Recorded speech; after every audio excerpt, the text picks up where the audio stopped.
Toute paix durable commence par la fin de l'occupation d'une partie du territoire congolais. Là-dessus, il ne peut y avoir ni double langage, ni compromis moral.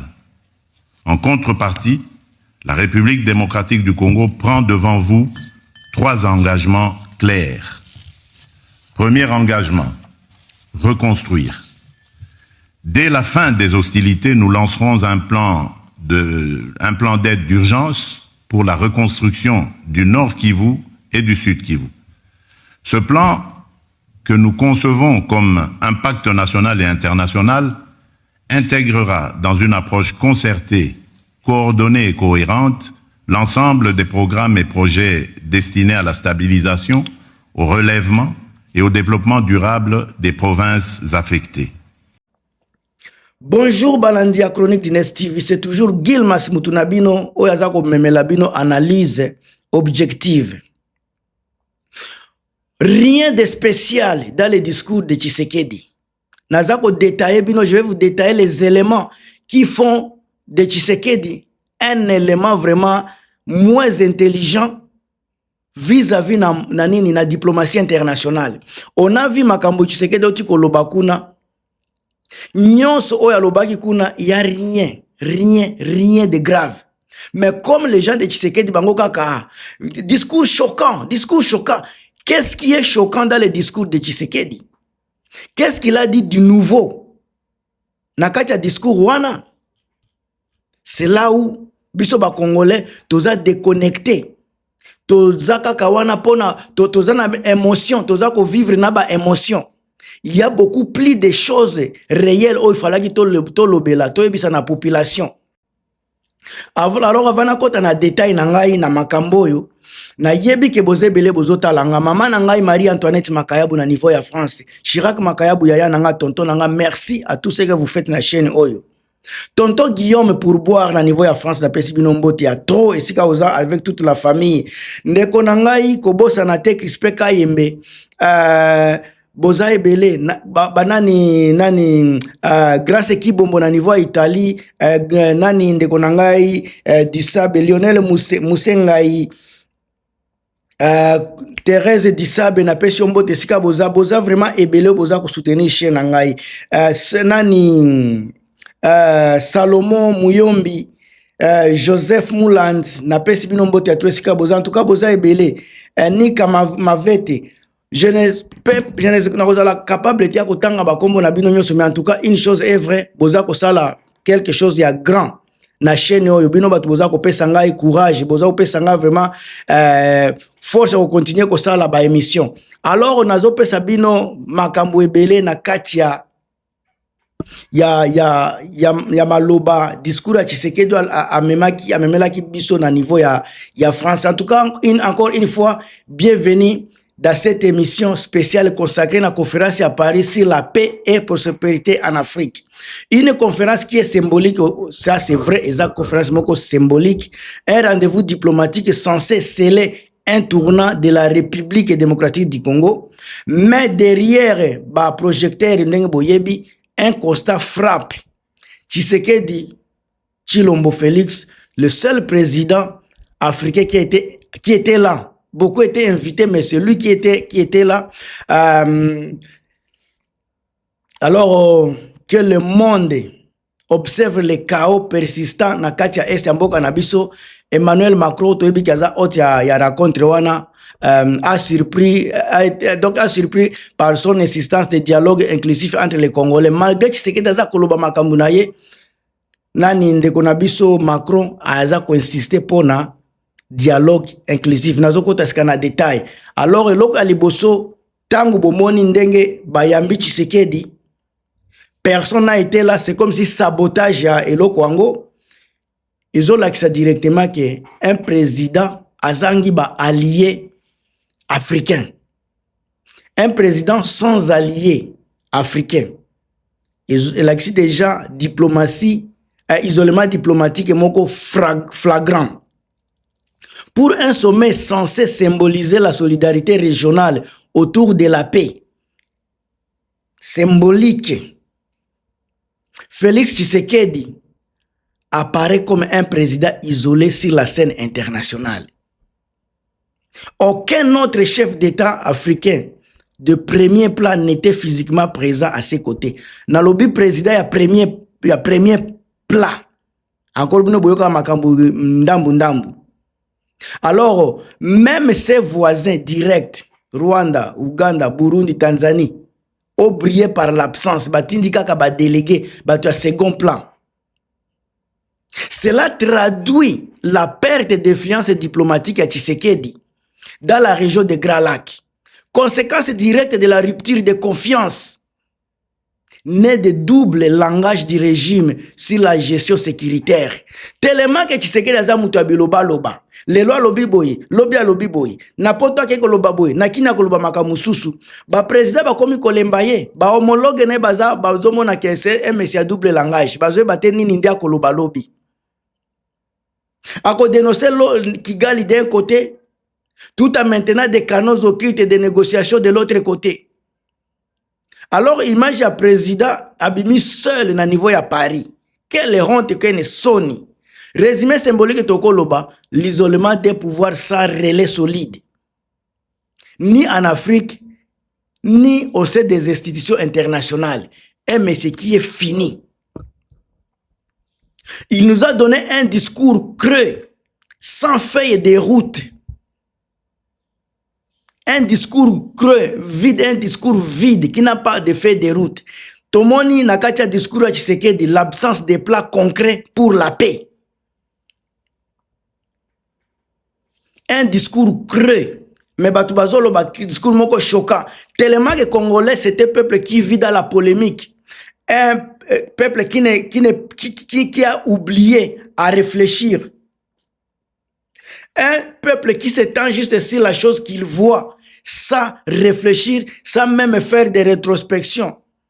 Yangonde sika tozo koma, tokomi ko koma bikoma koma, tokomi ko loba biloba loba. Juste parce qu'on ne veut pas apprendre. Discours à Tshisekedi était un discours creux, sans faille. Donc ça fait discours moko creux, discours moko na faillite à kosakanate.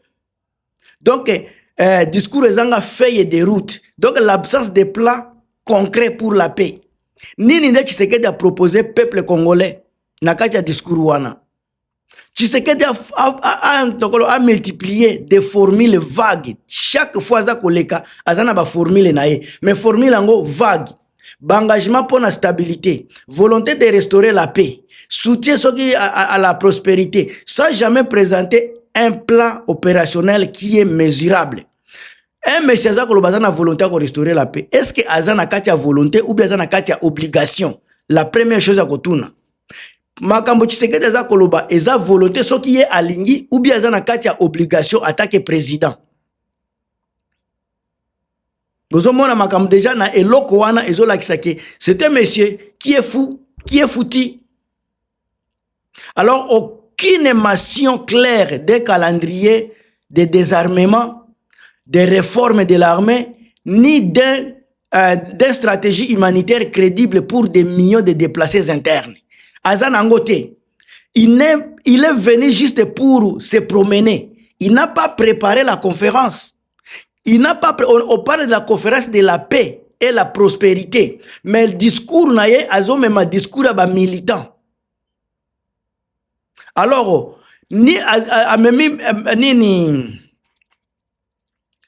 discours moko ya image kaka. Discours moko calibré pour plaire à l'auditoire international. Mais déconnecté de la réalité congolaise. Nyo saza koloba pona ko sepelisa mindele, mais na kati ya mboka aza déconnecté. Aza ni mécanisme de suivi, ba promesses sont perçues comme un simple exercice de communication politique. Un discours victrine ndenge tolobaka, eza discours moko sans impact. Tozana ba contradiction entre ba parole de paix et la pratique interne du régime Tshisekedi Yemoko. Alors qu'il appelait à la paix et à la réconciliation na niveau à Paris, le même pouvoir maintient à Kinshasa un climat de répression politique et médiatique.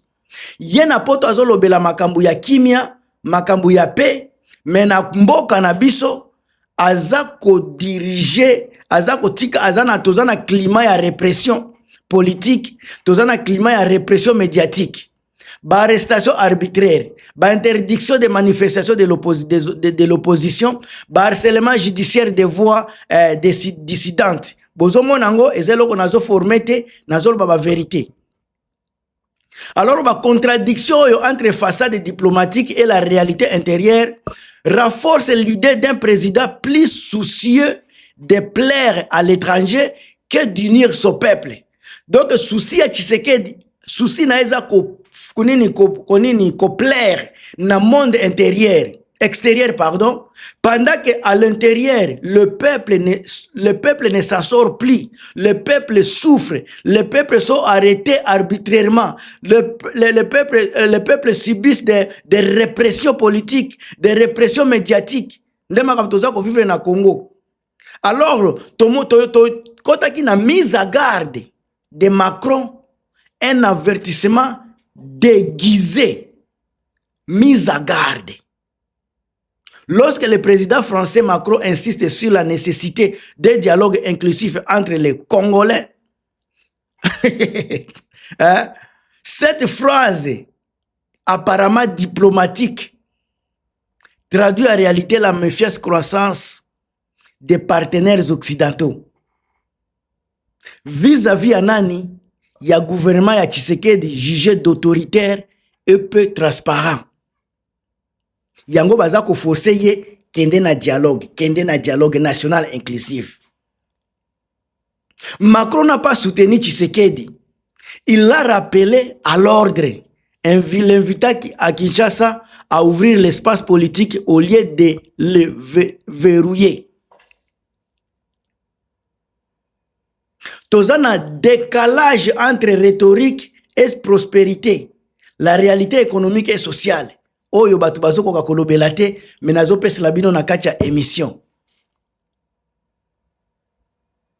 Tshisekedi a vanté les programmes économiques et les réformes structurelles de son mandat. Il a vanté cela lobaki yango. Sur le terrain, en réalité, au vie de cauchemars. Tozana ba inflation galopante, dépréciation du franc congolais, le retard de paiement dans la fonction publique. Tozana ba once de la pauvreté dans les zones rurales. Donc, absence, il y a résultat tangible. Ces déclarations sont perçues comme un mensonge d'État. Maintenant, on a un discours à Tshisekedi, un discours déconnecté de la réalité, où la prospérité sert de slogan politique pour masquer la misère réelle et l'échec du gouvernement. Bande konangai, ba vérité naza kopese labino. Alors on a conférence à Paris et l'on toko retenir. Tshisekedi est sorti affaibli, non renforcé. La solitude à Paris symbolise son isolement politique. Son discours creux révèle l'absence de vision et l'appel à Macron à un dialogue inclusif sonne comme une mise à garde. Une mise à garde, pardon, plutôt qu'un soutien. Et ça, mise à garde. La conférence de Paris censée consolider, par exemple, la stature internationale de la RDC devient finalement le théâtre d'un échec diplomatique maquillé en succès médiatique. Pour partager, pour commenter, pour que ça va pouvoir devenir bino, baoya sika merci, kozala abonné na chaîne à Chronique d'Inès TV, baoya sika pe antuku baoya no s'abonner te, bo s'abonner eza place to pesa ka ba point de vie sa ko banga tozolo ba makamu ndenge eza. Émission eza ko ya toujours na ko continuer ko lobela ba vérité oyo Congolais mobimyo si fo yeba pour na bonne marche mboka na biso. Alors on est ensemble bandeko. À plus.